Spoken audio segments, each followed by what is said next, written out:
I have two major concerns about the future of our economy. First, the end of the dollar as the world's reserve currency. We're going to explain what that means coming up in just a couple minutes. A headline just the other day in the Washington Post, move over US dollar. China wants to make the yuan the global currency. A couple articles here and there, but still it seems like no one cares. Biden surely not doing anything to stop this from being a problem anymore. Check out this chart here. These are all the countries that used to have a reserve currency going back to about the year 1200. Ours has been the top dog since the end of World War II. I don't know what makes anyone think that we will be the top dog forever. I'm sure the people of Florence and Portugal and Spain all thought that they would be the reserve currency forever as well. I bet the people in England never dreamed that the US dollar would be the reserve currency. And here we are. Yet some people think we're infallible and it will never stop. Warren Buffett was asked if America will always be the world's reserve currency, and here's what he said. It's very interesting. I mean, we are the reserve currency. I see no option for any other currency to be the reserve currency. That's so historically ignorant. It's shocking how anyone as wise as him could say such a thing. Because again, the people of Florence didn't think that Portugal would ever be the reserve currency. Oh, well, there's no other option. But after World War II, we were the only country that came out stronger. But that doesn't mean it'll last forever. Donald Trump's all over this. He gets it. Here he is the other day. Our currency is crashing and will soon no longer be the world standard, which will be our greatest defeat, frankly, in 200 years. There will be no defeat like that. That will take us away from being even a great power. It's true. What's interesting is this word reserve currency. What does reserve mean? It used to mean that the currency was backed by and could be at any time redeemed for gold. So the expression was, like the British pound and now the US dollar is good as gold. So this thing right here, this dollar, it's good as gold. So all the countries in the world could trade in it because it's easier to move around this denomination than it is gold bars. But when the dollar wasn't backed by gold anymore, what's the reserve? It's funny, there's no reserve, but we still call it reserve currency. Well, it's backed today by the US military, and it's backed by the fact that we have the biggest economy in the world, and its value has been relatively stable. Those things, if they're still true now, they won't necessarily be true forever. So if our military is no longer the strongest in the world, or certainly our economy is no longer the strongest in the world, if you add together India and Brazil and China, and they're way bigger than ours, we're not the biggest country anymore. We don't have the biggest economy. So why would we continue to be the reserve currency? We'll talk about that more in just a minute. My second biggest concern is the central bank digital coin, CBDC. This is the ultimate tool of tyrannical control, there's no question. No question. The ability of the federal government to monitor and control every single purchase you make. They can't do that with cash. But only 20% of all transactions are in cash right now. So that's easy enough for the government to ban. But if they have technological ability to completely control all of your money, that's game over. That's checkmate. That's the end of the day. That's it. That's it.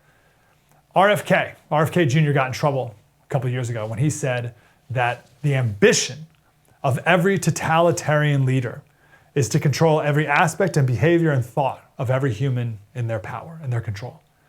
But they were limited by their technological ability. And he said, even in Hitler's Germany, you could escape, you could hide. It was hard, but some were able to do that. But with today's technology, those totalitarians, they now have technology that no one's ever dreamed of having before. So when you give the federal government, these tyrants in wait, when you give them the ability to control every single thing that you purchase, or make things that you're not even allowed to purchase, you don't think they'll use that power? Of course they will. John Carney from Breitbart is here to help us with all of these issues. John, always good to talk to you, brother. Yeah, thanks for having me. I think I got three questions here. First question is, why was the United States ever the reserve currency to begin with? We just showed a chart with all the reserve currencies over time. The pound before us, but how did we become the reserve currency? Basically, we won World War I and World War II. The entire world's economy was in ruins, and the U.S.'s economy was actually coming back from the Great Depression. The world depended on more or less the largesse of the U.S. to support itself. And so we did a couple of things. One, we had all these Marshall Plans. We lent to countries all over the world. We organized, and we were willing to run very large trade deficits with many countries so that they accumulated dollars. And so in this way, we became the world's reserve currency. And then in the 1970s, we went even further because we started allowing central banks around the world to more or less lend out dollars, particularly in Europe, so that they then had the facility you could borrow in dollars in Europe and then for buy things that were denominated in dollars, such as oil. So it really was the war, followed by the Cold War, and followed by our efforts to basically support the economy of everywhere that wasn't the Soviet Union. Okay, makes sense. Okay, so good for us, I would imagine. So that being said, why would the US dollar no longer be the reserve currency anymore one day? Right, well, so what we've seen is that countries have for a long time sort of resented this idea that they need dollars to buy things from from elsewhere around the world. If you're China, it doesn't make you very comfortable to think you need, you have to keep accumulating dollars to get oil, to get natural gas. So you'd like to move away from that. We also, with both particularly our sanctions on Russia after they invaded Ukraine, where we cut off their supply of dollars. We more or less cut them off from the financial system. And countries are now looking at that and saying, okay, the US has enormous leverage over everybody because those dollars, even though they're Russia's dollars or China's dollars, really exist in our financial system, and we can cut people off from it. We haven't done that very often. We did it to a few rogue states here and there, but doing it to a large country like Russia, I think made people start to worry. So we're starting, so we're starting to see people want to move away, try to develop another kind of currency that they can use. But it's very difficult because really China, they have capital controls. They're a very close economy. They're not, they're controlled by the Communist Party.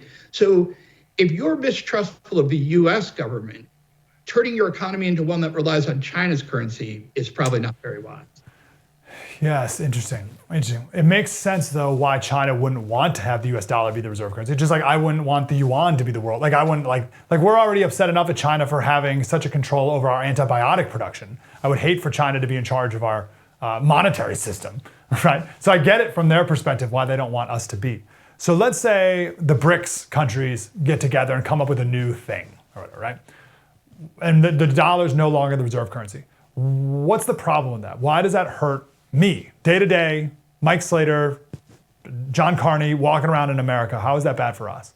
Well, so let's say that it's not just the BRICS countries, but energy producing countries, OPEC, for instance, or other countries that are making things that we want to buy. If we have to accumulate their currencies to buy it, that makes it much more difficult for us. Right now, we can, the Federal Reserve, the US government can print money if it needs to empower us to buy things around the world.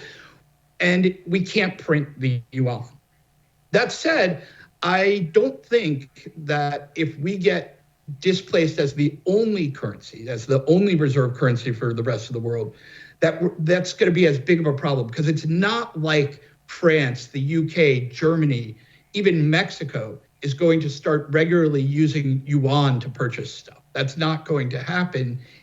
So what we'll probably see is, instead of a globally dominant dollar, we'll see a fractioning of the monetary system, where you'll have some countries that are dollar system and other countries that are on whatever system gets developed. Oh, interesting. Okay.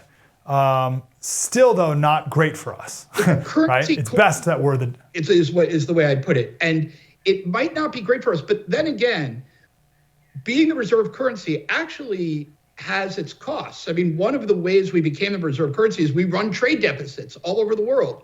that might become less necessary if we're not the reserve currency. So in other words, we may actually be more incentivized to make things at home if we're not the reserve currency. Oh, interesting. And it wouldn't be as easy to print a bunch of dollars all the time to solve all of our problems. It might not be as inflationary as we have been. Okay, interesting. Yeah. I got about 30 seconds. What is the role of gold in all of this, right? If we're no longer the reserve currency, but gold's been around for thousands of years, how does that play into it and for people to own gold? Right. Well, I think gold has a place in people's portfolios. I'm not a gold bug. I'm not somebody who says, sell all your dollars and buy all gold. But, having some gold makes some sense, in part because it has, over the course of history, proved to be a very effective hedge against the devaluation of dollars or pounds or whatever currency it was. Holding gold was a way to kind of make the transition. So if you're worried, okay, there might be some new currency, maybe you'll want to buy that currency with gold rather than dollars. Hey, I'm Mike Slater. Thanks so much for watching that clip. If you want to see more truth like that, please subscribe to the first YouTube page. Just hit subscribe below.